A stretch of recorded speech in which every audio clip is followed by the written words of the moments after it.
8 जुलाई 2016 को Indian forces ने बुरहान वानी को मार दिया और इसकी वजह से कश्मीर के अंदर माहौल बहुत खराब हो गया।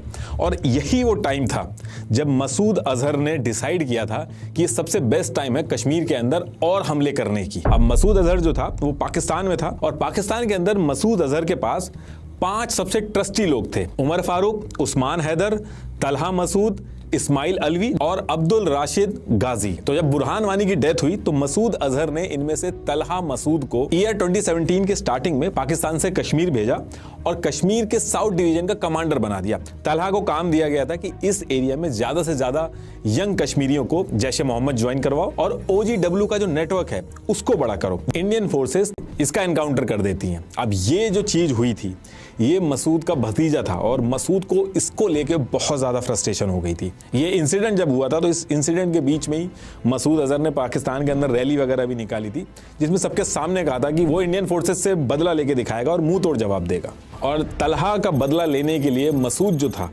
वो अपने जो बाकी उसके 4 ट्रस्टी लोग थे उसमें से उस्मान और उमर जो था इनको बुला के कहता है कि अब तलहा के बाद तुम दोनों को कश्मीर में जाके इस लड़ाई को आगे बढ़ाना है और बदला लेना है। ये उस्मान और उमर जो थे, ये जो कांदार हाईजैक का जो मास्टरमाइंड था इब्राहिम अतर, उसी के बेटे थे ये और ये दोनों भी मसूद के भतीजे थे। तो इस समय इन्होंने ये डिसाइड किया था कि पहले उस्मान जाएगा बॉर्डर क्रॉस करके और उसके बाद फिर उमर जाएगा। और बॉर्डर जब भी ये लोग क्रॉस करते थे तो अमावस की रात को ही करते थे। तो 11 जनवरी 2018 को सबसे पहले उस्मान हीरानगर सेक्टर से LOC क्रॉस करके कश्मीर पहुंच जाता है और कश्मीर में जाके साउथ कश्मीर वाला जो एरिया था वहां का कमांडर बन जाता है। ये जो उस्मान पहुंचा था इसकी एक खासियत थी, ये बहुत ही अच्छा स्नाइपर था। ये रात में मोबाइल की लाइट के बेसिस पे अपना टारगेट लोकेट कर लेता था। और उस्मान के कश्मीर पहुंचते ही इंडियन फोर्सेस ने एक पैटर्न नोटिस किया था कि जो जो ऑफिसर उस टाइम पे मोबाइल यूज कर रहे थे उन्हीं के ऊपर गोली चली। तो उस्मान के आने के 3 महीने बाद 13 अप्रैल 2018 को उमर जो था इसको भी मसूद अजहर भेज देता है। उमर ये जो नाम है इसको आप याद रखिएगा,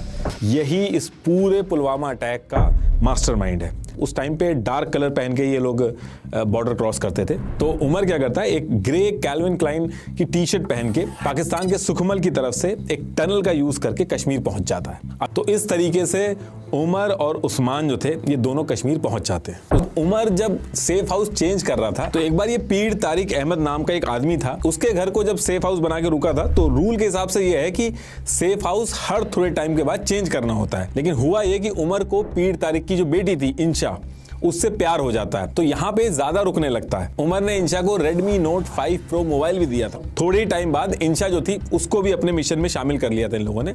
अब दूसरी तरफ आदिल जो था उसने भी जैश ए मोहम्मद ज्वाइन कर लिया था और एक बड़े हमले के लिए जैश ए मोहम्मद क्या करता है कि आदिल और उसके साथ 70 और यंग कश्मीरी थे उनको POK में ट्रेनिंग कराने के लिए बुला लेता है और इन सबकी ट्रेनिंग बालाकोट और बहावलपुर में रखी जाती है। और ये जब पूरी ट्रेनिंग चल रही थी तो जो अब्दुल राशिद गाजी था जो इनका ट्रेनर था उसको आदिल सबसे ज्यादा पसंद आता है क्योंकि एक तो इसके अंदर बाकियों से ज्यादा नफरत थी इंडियन फोर्सेस के लिए, दूसरा ये अपनी जान तक देने को रेडी था। और जहां पे जैश ए मोहम्मद की लीडरशिप अटैक करने की सोच रही थी आदिल वहीं का लोकल था तो इसको चप्पा चप्पा पता था। तो जब आदिल की भी ट्रेनिंग पूरी हो जाती है तो आदिल भी जम्मू संबा सेक्टर वाला जो बॉर्डर था उसको क्रॉस करके वापस कश्मीर के अंदर आ जाता है। अब यहां से उस्मान, उमर, आदिल सारे लोग कश्मीर पहुंच चुके थे और अब इसके बाद हमला होने वाला था। अच्छा, इसमें एक चीज और थी, जितने भी लोग बॉर्डर क्रॉस करके आ रहे थे NIA ने अपनी चार्जशीट में भी चीज मेंशन की है कि ये लोग अपने साथ बैग के अंदर थोड़ा थोड़ा मिलिट्री ग्रेड का एक जो ओपन मार्केट में नहीं मिलता है उसको लेके आए थे 20 से 25 किलो के करीब। जैसे उमर भी जब आया था तो अपने साथ 25 किलो आर्टिक्स लेके आया था और ये सारा आर्टिक्स कश्मीर के अंदर अलग अलग लोकेशन पे था। जो OGW थे वो संभालते थे इसको। देखिए अब इसके बाद डेट आती है 30 अक्टूबर 2018 और इस दिन उस्मान जो स्नाइपर था जो मोबाइल की लाइट देख के अटैक करता था इसको इंडियन फोर्सेस मार देती है। अब जब इसको इंडियन फोर्सेस ने मार दिया तो ये बहुत बड़ा टर्निंग पॉइंट था जिसकी वजह से पुलवामा अटैक की जो प्लानिंग थी वो और ट्रिगर होती है। मसूद अजहर के 2 सबसे इंपॉर्टेंट फैमिली मेंबर, पहला तलहा और दूसरा उस्मान, ये दोनों मार दिए गए थे। और जैसे ही मसूद अजहर को ये चीज पता चलती है तो मसूद बहुत ही गुस्से में था उस दिन और वो 3 मिनट 49 सेकंड का रिकॉर्डेड मैसेज भी भेजता है उमर को। इस वॉइस नोट में बेसिकली यही कहता है कि अब वेट नहीं करना है, बदला लेना होगा जल्द से जल्द। और फिर इसके बाद मसूद अजहर जो था वो उमर से बात करने के बाद अपने close trusted bodyguard Mohammed Ismail Missile जो लंबू भाई भी जिसको कहते थे, इसको भी कश्मीर में भेज देता है। ये भी 11 से 12 किलो RDX लेता है अपनी पीठ पे और कश्मीर में पहुंच जाता है। और मसूद अजहर एक VBIED फिदाइन का अप्रूवल ले लेता है। जैसे इस प्लान का अप्रूवल मिलता है तो ये जितने भी लोग कश्मीर में पहुंचे थे तो ये लोग VBIED बेस्ड फिदाइन की प्लानिंग में लग जाते हैं। और आदिल डार जो था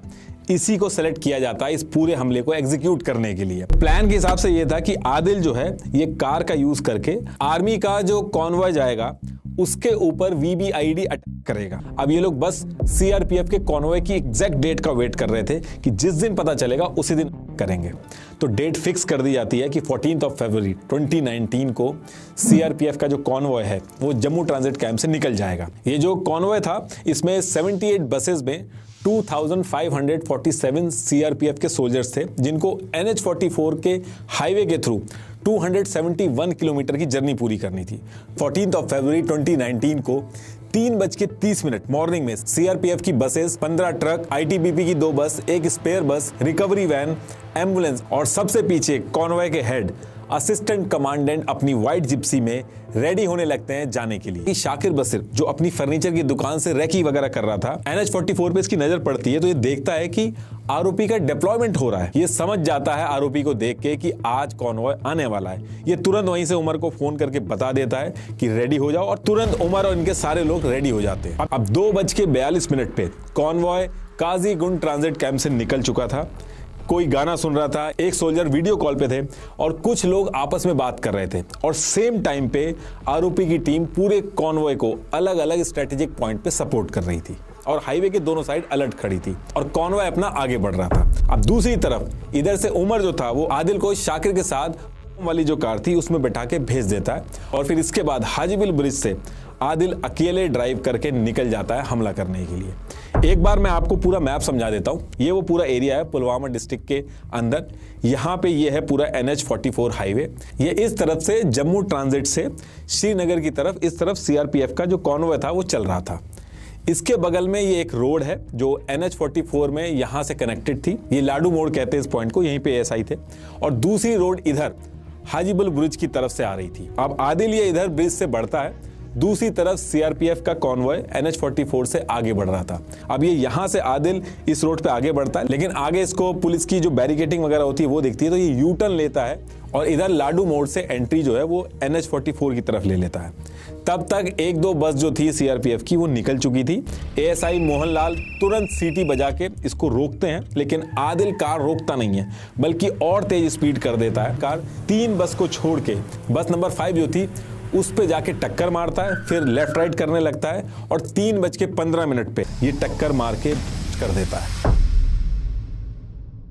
ये हमला इतना बड़ा था कि बस नंबर 5 पूरी तरीके से खत्म हो जाती है। आगे पीछे की बस भी डैमेज होती हैं। जब धमाका हुआ तो 10 किलोमीटर दूर तक धमाके की आवाज सुनाई दी। 500 से 600 मीटर दूर तक बस के टुकड़े और सोल्जर्स के जो बॉडी पार्ट थे वो जाके गिरे। ज्यादा मैं बता नहीं पाऊंगा, बस की फोटो से आप अंदाजा लगा सकते हैं कि अंदर बैठे सोल्जर्स के साथ क्या हुआ होगा। 39 CRPF के जवान और एक ASI मोहनलाल जो पीछा कर रहे थे। टोटल 40 सोल्जर्स शहीद हो गए और 20 से ज्यादा घायल हुए। ये नॉर्मल बात नहीं थी, ये बहुत बड़ा हमला था।